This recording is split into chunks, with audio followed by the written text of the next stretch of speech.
So, this is my second time making this video. If you haven't seen my previous video, then I'd probably recommend checking that out if you're curious as to why. But regardless, I still really wanted to talk about this game, and this situation gives me a second chance to talk about a game I've been wanting to talk about since I learned it existed. And you bet I'm going to talk about it again. Super Collapse 2 was one of those games from my childhood that never had a lasting impact of a game like Super Mario Galaxy, Animal Crossing Wild World, or Pokemon Platinum. But I still had some fond memories of it. Being a GBA game, it wasn't more impressive than anything on the DS or the newer consoles at the time, but I'd still pull it out when I was bored as a kid, and it would usually keep me entertained for a good while. I was never really good at it, so I always stuck to the puzzle mode, since it wasn't time-based.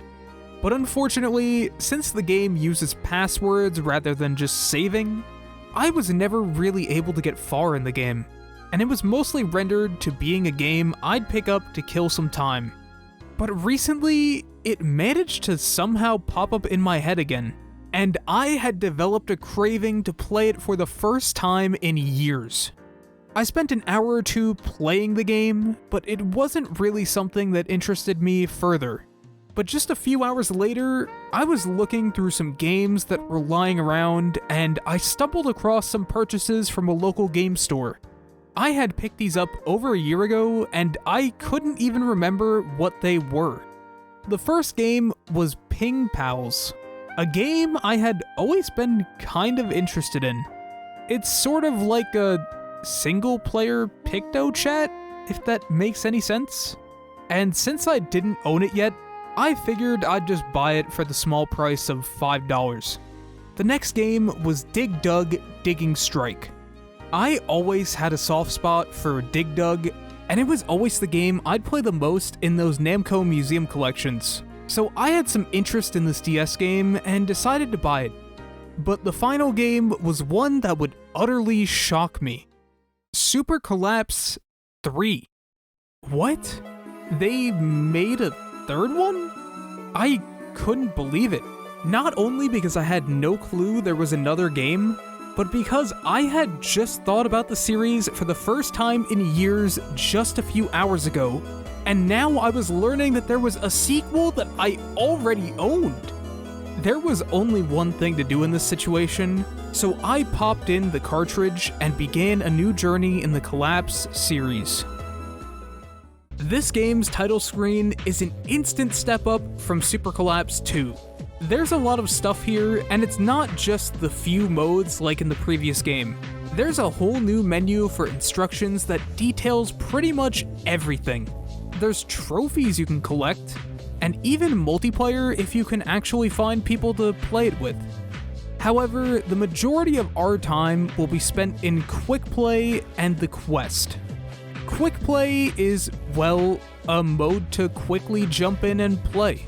This is essentially the same thing as Super Collapse 2, but with more modes and some nice quality of life features. Classic still retains the same feel, but with the addition of the extra screen, all the info can be moved to the top screen and allow the bottom screen to be just for the blocks. The gameplay here also just feels generally better. Not only will you see more power-ups, but the game feels snappier with the touchscreen controls rather than having to move around a cursor, and it is also significantly faster. That sounds like a bad thing in a puzzle game, but when I say faster, I'm talking about things like the bottom instantly filling up if you can't make a move, which wasn't the case in Super Collapse 2. Small things like this aren't really going to get appreciated, but they are absolutely great for keeping the pace of the game from becoming too slow. The power-ups also feel a lot better to use here, since in Super Collapse 2, they had some issues. If you selected a cluster of blocks that was next to a bomb, it would just disappear without being used. This often meant I was clicking power-ups just because I wanted to use them before they disappeared, but they won't disappear now unless they're the same color. This small change really helped me get the most use out of power-ups, making them more of a tool than just another thing on the screen. Another great feature is the undo button for puzzle levels. This feature allows the player to try things out or undo a misclick without constantly clicking reset. However, the best change in this game is the fact that the game entirely takes place on the touchscreen now. While the UI taking up less space is nice, it just feels so much better to use a touchscreen instead of a janky cursor. It just feels at home on the DS, and that alone improves the experience massively. Another major improvement to the game is the sound design. In my opinion, one of the most iconic things about the previous game, and one of the things that really drew me to that game, was the sounds. A lot of puzzle games do this pretty well because it makes getting a massive combo all the more satisfying. When I hit that insane combo in Zuma or Bejeweled, that satisfying sound makes the effort to get that combo even more worth it. But Collapse was always another game that came to mind when I thought of iconic puzzle sounds. The pops are just so unique and pleasing, and the fact that they would change based on the amount of blocks kept it from getting repetitive. I could spend hours listening to these noises, and they improved upon them even further in Super Collapse 3. In Super Collapse 2, there wasn't as big of a punch when you got that massive cluster of blocks. But this new noise really adds that punch to the boom. And it feels really satisfying to get that big Buster trophy and hear that jingle. These noises add a lot to the game, and the fact that they even improved upon them in this game shows that they were trying to make even the smallest changes to make the game better. However, there is a catch to quick play. While it features a lot more modes than Super Collapse 2, you don't actually start with those modes. All you have is the classic mode, which is fine, but for those who prefer the other modes, this kind of sucks. In order to get these other modes, you have to play the game's main feature, the quest mode. This mode is essentially a story mode, featuring a ton of levels, item shops, and a world map that even features hidden levels. There isn't actually much of a story here though, so you'll basically just be hopping from level to level. Each level is pretty distinct from one another, and they use most of the modes in the game. Classic, as I already mentioned, is just standard Collapse gameplay, and Puzzle is the aforementioned mode where you have to carefully make your moves to clear all of the blocks. Strategy is one of the returning modes, and it's a pretty enjoyable one. This mode is all about making careful moves to take out large clusters in one move as new lines come in with every move. It gets pretty difficult later on because every little mistake can be incredibly punishing, but it's probably one of my favorite modes. And the final returning mode is Relapse. Relapse is the one that I have pretty mixed opinions on. This mode is really interesting in concept, since you now have to worry about two different parts of the screen, but there's also a lot of risk and reward. You can wait for blocks to get close to each other and take out a large section at once, but if the blocks start stacking up, making a recovery is virtually impossible. I actually had a decent amount of fun with this mode when playing Super Collapse 2, but I feel that once new colors start getting added into the mix, it gets a little too hard. As you progress in these games and reach harder levels, not only do the lines come in faster, but new colors get added too. This often results in having less moves and makes the game a lot harder.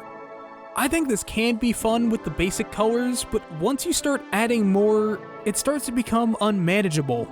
I'm admittedly not that good at this game, but I feel like I shouldn't have been struggling as hard as I was later on. But regardless, I still think Relapse is an interesting mode and it can be fun. Finally, we have Slider, which might be my favorite mode, honestly. It's similar to Classic, but now the blocks are sliding all across the screen. This mode looks really weird and can be a bit janky, but I had a lot of fun with it. It allows for some really interesting combos that aren't possible in the other modes, so it's a lot more enjoyable to learn and understand. I've been pretty positive so far, but there is one thing that I wasn't too big of a fan of in this game. As I alluded to before, I had some difficulties getting through the quest mode, and I wasn't even able to finish it.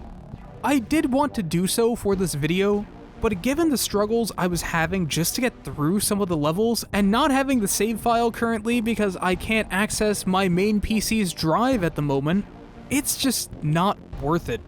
And honestly, I don't think this quest mode is really meant to be beaten so quickly.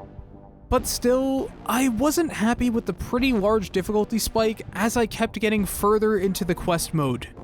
I just could not beat some of the levels no matter how hard I tried. And the only way I could actually do it was with items. But the thing about items is that they require coins. You get coins for beating levels and breaking blocks in levels, but this wasn't really getting me enough coins. So you know what I did? I ended up sitting in the slots for hours, spinning them repeatedly to eventually accrue enough coins to bomb my way to the end of a few levels. There are other minigames in the quest mode that are probably more profitable, but with the slots, I could just tap the same part of the screen for hours while watching something else, so it was a lot less effort than the other games. The game just felt way too hard, and regardless of what I did, I felt like I couldn't win, so this was the only way I could. The difficulty spike was a bit of a blemish on this game, but I still did find it very fun regardless. And clearly there's a lot of content in the quest mode since I barely made it through half the game. However, thinking about this difficulty spike reminded me of a game that had a similarly annoying difficulty spike. Puyo Puyo Tetris. I played a ton of Puyo Puyo Tetris on my Switch, and it was a really fun game for me. But as I continued to progress in the story mode, I eventually ran into this guy. Ekolo is easily my most hated character in the game because not only was this battle difficult as hell, but I had to endure losing every goddamn attempt while this guy sits here and calls me a cheater, liar, and fraud every time he clears lines to rub each loss in my face. I know I made some big mistakes in this footage, but when you're rusty and using the abomination of a D-pad on the Switch Pro controller, I think this would probably happen to a lot of people. However, the more I began to think about Puyo Puyo Tetris, I realized that Super Collapse 3 actually is pretty similar to Puyo Puyo Tetris. Both feature a story mode, even if one has a strange story, and the other pretty much doesn't have a story at all. But they also feature plenty of modes and different varieties of gameplay. While they have their difficulty spikes and it takes a lot of effort to fully complete the game, I found both of them to be really enjoyable experiences. After playing Super Collapse 3, Super Collapse 2 just feels incomplete. There's so much less room on the screen, less modes, and there's far less replayability. Hell, it doesn't even feature saving. Even though I have nostalgia for Super Collapse 2, Super Collapse 3 feels like the definitive version, and it just feels right to play on the DS. If you enjoy puzzle games, this is one I can highly recommend, and not only will it last you a while, but it's also surprisingly cheap too. Given that Collapse would end up eventually just being turned into a mobile game before ultimately being shelved after the studio shut down, this game is about as good as it's going to get for Collapse. So if the series interests you, there's no better entry than this one. Thanks for watching, and I hope to see you in the next video.